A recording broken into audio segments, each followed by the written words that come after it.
We're now joined by Representative Rudy Yakym to talk about the debt limit ceiling standoff right now. So for you, what is the red line? What if there was one thing that needs to be cut for you to vote for a debt limit increase?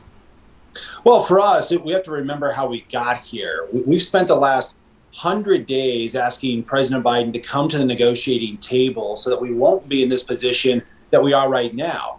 And what we need to do is finalize these negotiations, get to next week and pass this.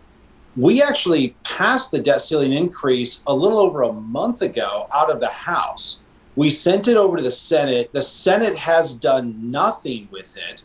So in the absence of that, we're having a negotiation with the president right now and look forward to having a resolution here over the weekend.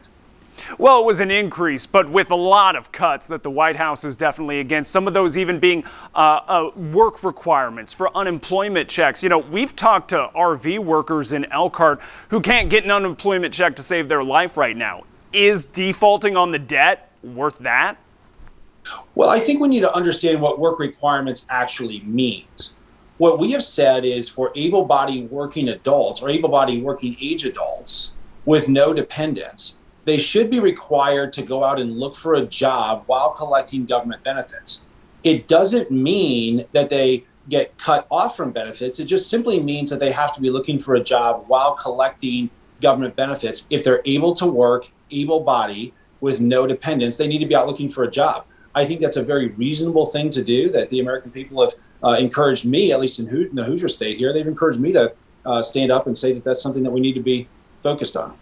Now, some of the things that a debt default could affect are Social Security checks, tax refunds could be delayed. Also, even interest rates would skyrocket. How worried should people be that this is a real possibility? Well, it's certainly something that we in the House have been concerned about for the last, really 5 months, since early January when we came into the majority. And again, that's why we said that the president should be negotiating with us.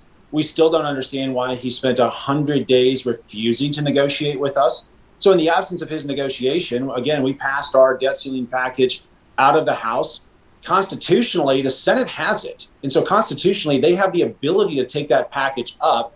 They can either pass it or amend it and send it back to us in the House for us to consider again, but they have done nothing with that. So look, we're going to get something done here over the next 3 or 4 days from the folks that I talk with. And I talk with people almost daily who are in the room negotiating this deal, and it sounds like we're getting much closer than we were maybe a week or two ago. I am encouraged to see that we are actually talking with the president, that he has finally come to the negotiating table, and that we're having this discussion as we've wanted for the last 100 days. I just wish it wasn't so last minute, but I'm glad that we're finally here. And recently, the House passed legislation which you co-sponsored to block the White House student loan forgiveness program. A lot of these cuts also tied to benefits that would go to Americans. Are these cuts at the expense of hard-working citizens as opposed to the federal government? Well, they are at the expense of hardworking citizens, at the expense of the 87% of the American population who does not have student loan debt. And so what I hear all the time from people in this district is that there are people who do not have student loan debt, who maybe didn't go to college, but they're in the workforce. And what they don't want to do is be forced to pay for doctors and lawyers who still have a lot of student loan debt that they don't think that they should have to pay for that. No, so it's really not a student loan debt forgiveness program.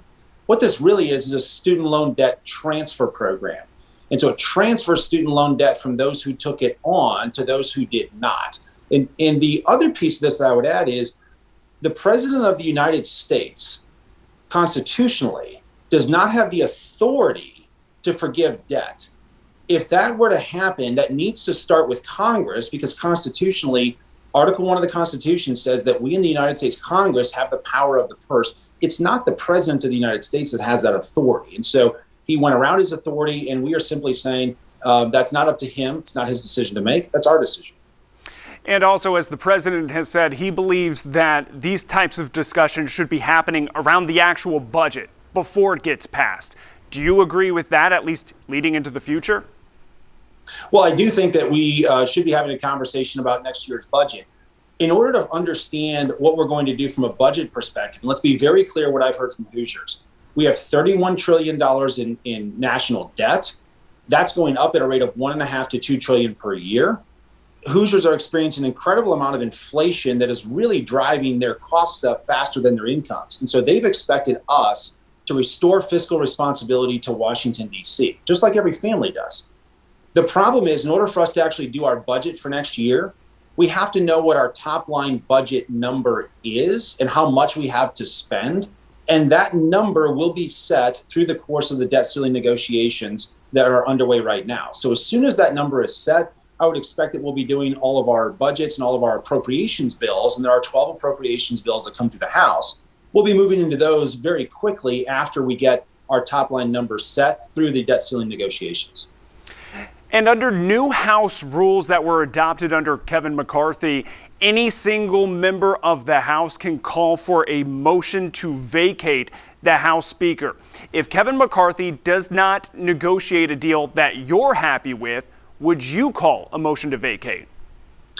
No, I would not do that. I think it's up to us to decide. We've given all of our input into Speaker McCarthy so that he knows where each and every member is at and what are the things that are important to us. And so he's got all of our input, and it's his job to go and negotiate a deal that gets us to a deal that can pass out of the House. And so where I'm at is, look, when that deal comes out and when they let us know what they've negotiated, I'll evaluate that fairly, whether it's over the weekend or into early next week, and make a yes or no decision after I've had an opportunity to review that.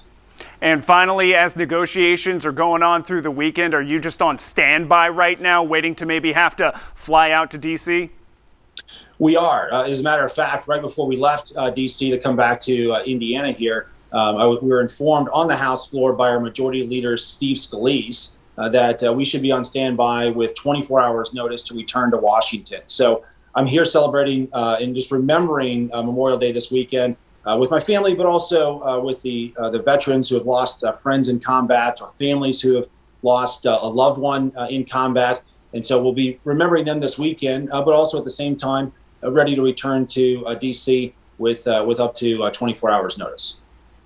Representative Rudy Yakym, thank you so much for being generous with your time. You bet. Thanks for having me.